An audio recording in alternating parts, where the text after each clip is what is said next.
tahun lalu, beliau muncul menghiasi persada penyiaran.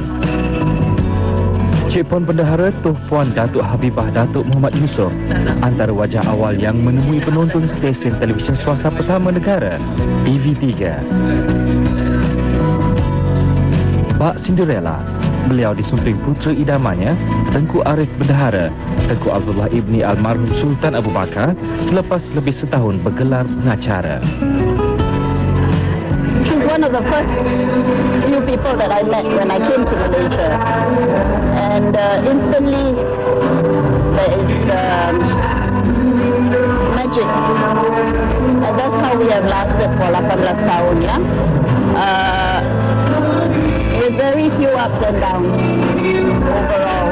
So I think it's a mutual respect, and we don't hold grudges against each other. So that's her character.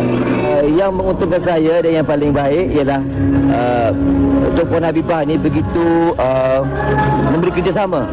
Dia banyak bagi guide kepada saya dan banyak membantu saya.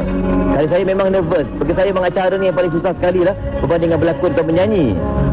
Dan memandangkan acara BBC Muzik 86 ni, saya ingat sampai sekarang, ketika itu acara-acara pengacara lain tak ada yang betul-betul style malu. Tapi kita berdua ni banyak masa buat rambut lah, baju cantik-cantik, set macam DJ punya konser, you know. Peralihan dari dunia pramugari ke bidang penyiaran memberi laluan kepada beliau bergelar pembaca intisari rancangan terawal TV3. Saya adalah muka yang pertama. Pada waktu itu siarannya adalah pada pukul 5 petang. Jadi dimainkan lagu negaraku dan saya pun keluar and wish Malaysians. And waktu siarannya masa tu tak lama, 5 jam saja.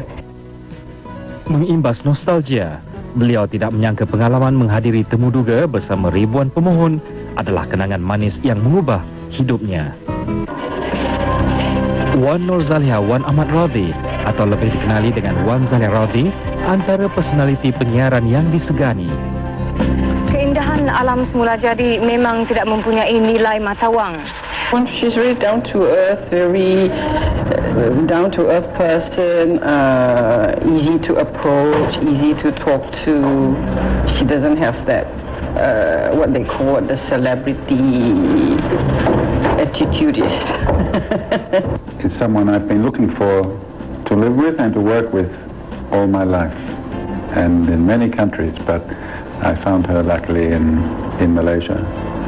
She's an amazing woman. She's dedicated to her work. She's dedicated to her family. But most of all, the thing that I admire about her is how passionate and patriotic she is about her country. Perkenalan mereka berputik dalam satu kejohanan berkuda 9 tahun lalu. Kini pasangan sejiwa ini sibuk menguruskan acara equestrian di bawah Asia Promote Ventures yang dimiliki bersama. Definisi cinta. Definisi cinta pada saya bermakna yang kita sanggup lakukan apa saja untuk cinta. Seperti cintakan anak kita, suami, keluarga, cintakan kerja, cintakan Tuhan, yang kita sanggup lakukan apa saja demi cinta. You jump, I jump. Nama yang kah di persada penyiaran ini berpengalaman mengendalikan beberapa program. Kemunculan pertamanya menerusi siaran berita pada 14 Februari 1987. Buletin utama dan News at 7 antara slot yang menculang namanya.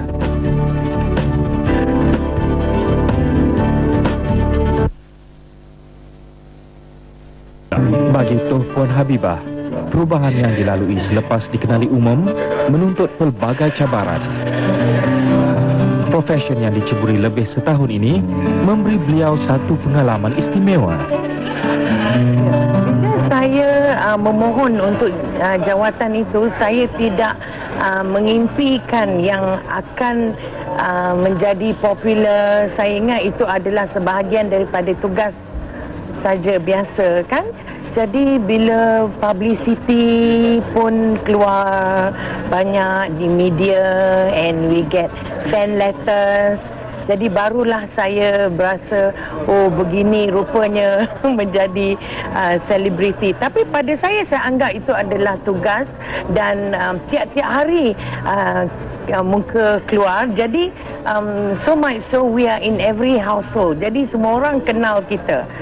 Tu tak dapat kita elakkan. Jadi bila kita keluar orang kenal ya, orang akan tegur. Jadi perasaan tu rasa gembira juga dan kadang rasa privacy pun kurang. Jadi kita kena jagalah di situ orang memerhati kan. Dengan meninggalkan karier sebagai pengacara, beliau yakin ia adalah langkah terbaik bagi menyesuaikan diri selepas bergelar Cik Puan Bendahara. Perubahan status yang dilalui selepas berkahwin ternyata memerlukan beliau menumpukan sepenuh masa untuk keluarga.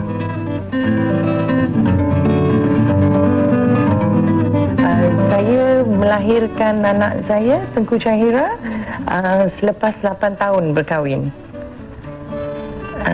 Jadi sebelum tu saya banyak menghabiskan masa mengikut suami saya keluar negara. Boleh dikatakan setiap bulan saya pergi keluar negara. Kini masa terluang beliau dipenuhi dengan menghadiri pelbagai jemputan. Jika tidak ke majlis rasmi, acara kasual antara ruang baginya bertemu rakan-rakan. Selalunya kalau saya nak terbang hari Isnin, 5 hari sebelum tu saya dah buat packing dah. Sebab saya tak suka kelang kabut kan bila nak pergi tu. Masa tu lah nak mencari. Jadi saya suka siap-siap awal-awal. Kita akan pergi negara yang kadang tak pernah kita lawati. Tapi macam London, Bangkok, Hong Kong tu selalulah. Atau Dubai. Saya suka sekali Dubai. Jadi Dubai kita akan pergi end of the year because masa tu weather very nice, cool, and then the New Year celebration also very good. 3 item yang I must pack when I go. Of course my shoes and handbag is the most important. Mesti matching dengan baju. Kadang bawa 5 lah kadang.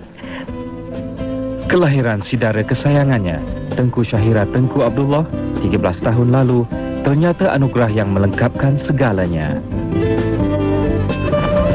Oh, we travel quite a lot. I think almost every month we go.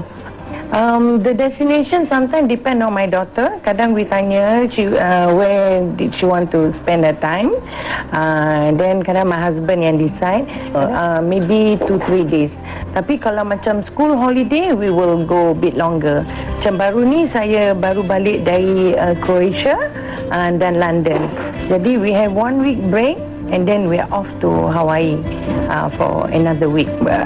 Hawaii ni adalah kali ketiga, trip yang ketiga. Last year we were there also. Tapi untuk tahun ni saya pun tak ingat. Maybe yang ke-10 kot. Walaupun bergelar suri rumah sepenuh masa, beliau beranggapan cabaran wanita kini berbeza, memandangkan rata-ratanya memikul pelbagai tanggungjawab. Tidak adil kita katakan mereka tidak meluangkan masa untuk keluarga. Kadang tu diorang memenuhi tanggungjawab sebagai ibu dan juga kena keluar untuk bekerja. Jadi mungkin ada yang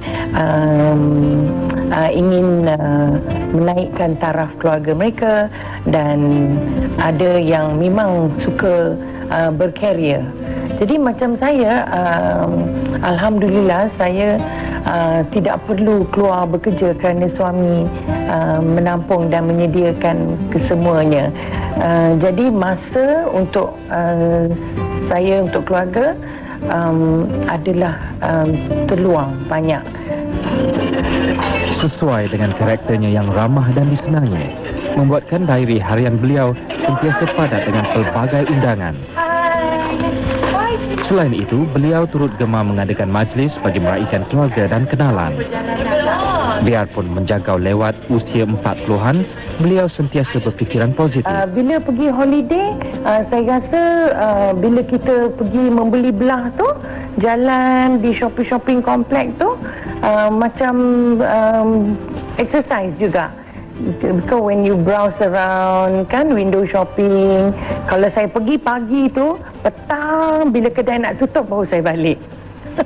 Jadi dapatlah juga kan exercise sedikit.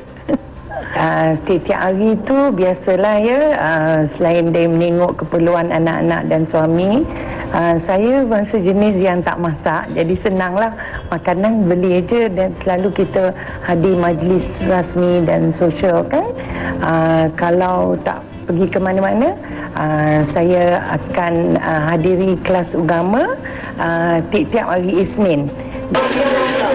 Dahulu, ramai yang menanti munculnya si jelita bertahi lalat ke udara, walaupun untuk seketika, tetapi ia meninggalkan nostalgia bermakna.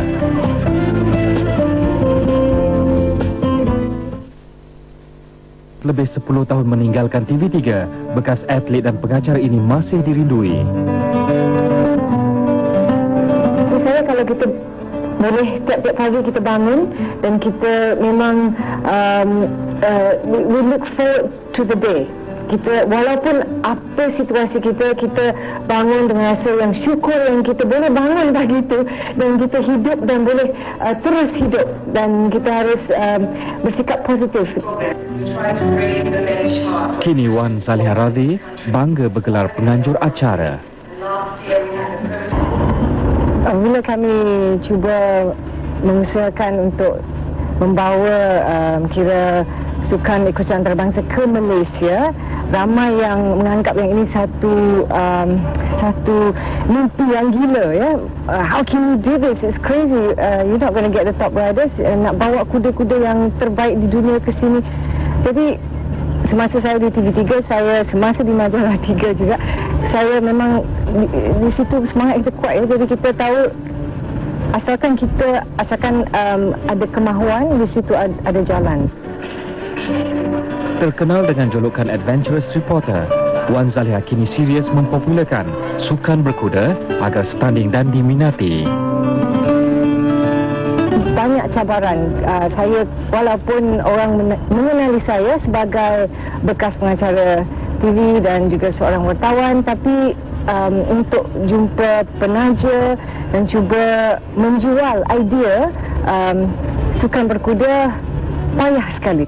Kira kita bertuah yang kita dapat bekerja sama-sama, walaupun banyak masa yang kita bercanggah pendapat, tapi itu semua kita mesti profesional ya, jangan bawa ke rumah and this is work, this is home matters. Dan saya rasa dalam bisnes penganjuran sukan berkuda, memang suami saya banyak pengalaman. Dia memang dah dalam dunia berkuda ni semua aspek dalam 30 tahun mungkin pengalamannya. Jadi saya juga menimba ilmu dan kita saling combine ya, kepakaran kedua-dua.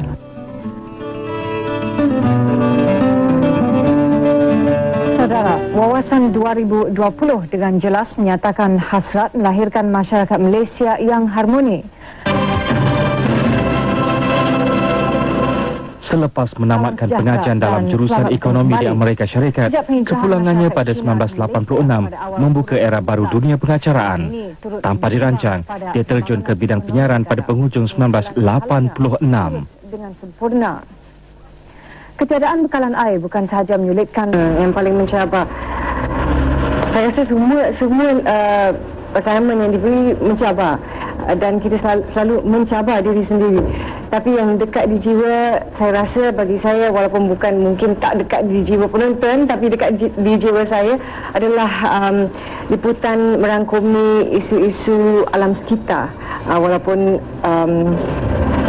di segi sewaktu menyelam, ataupun ada saya membuat liputan mengenai hakisan tak kisah tanah dan kesan-kesannya. Apa lagi ya? Ya Allah, tak ingat. Pada ketika ini, doktor masih mencari kawasan yang boleh dilalui oleh jarum nukleotome dengan tidak terkena urat saraf. Anak jati Kuala Lumpur ini dibesarkan di beberapa buah negeri. Presiden Inggeris Setiap kali menjelang Lebaran, nostalgia paling indah baginya adalah merasai suasana kampung.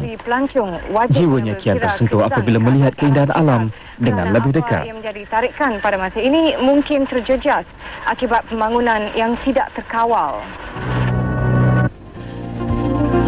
Tentu sekali bagi saya membuat liputan itu memberi lebih kepuasan. Pengacaraan selalunya kita dalam studio. Walaupun banyak situasi pengacaraan on location. Tapi bagi saya kita lebih mendalami sesuatu cerita itu dan juga lebih mendekati penonton atau sesiapa yang kita temui dalam liputan itu kalau kita di segi laporan sebagai seorang wartawan. Sebagai pengacara kadang-kadang kita hanya membaca, walaupun kita harus membaca dengan penuh perasaan, tapi bagi saya lebih penting dan lebih memberi kepuasan adalah sebagai seorang wartawan.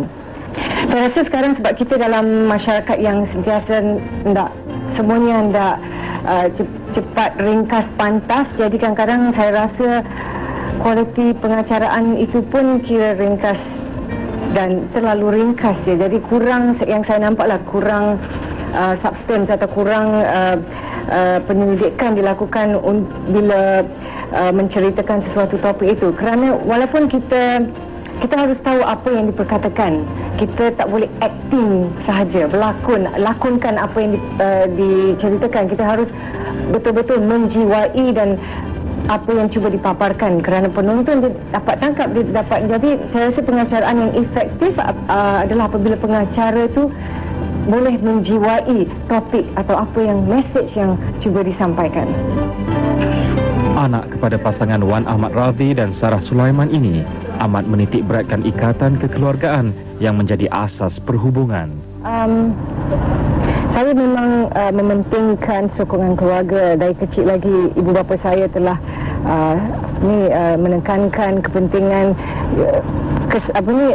satu keluarga tu kena, you have to be together. You have to go through all the difficult times together. Jadi kami selalu lepas makan kita masih dari kecil after dinner kita ada our dinner after dinner powwow, kita bincangkan tiap-tiap masalah adik-beradik saya. Jadi that tradition continues. So kira my family, not just my parents, my brothers and sisters, kita sama sokong sama sendiri. So anytime, not only when times are good, but when times are down, we are together. So my parents are always there. From small, and my brothers and sisters, and we are there for them. So it's a good feeling. In the end, it's your family that matters.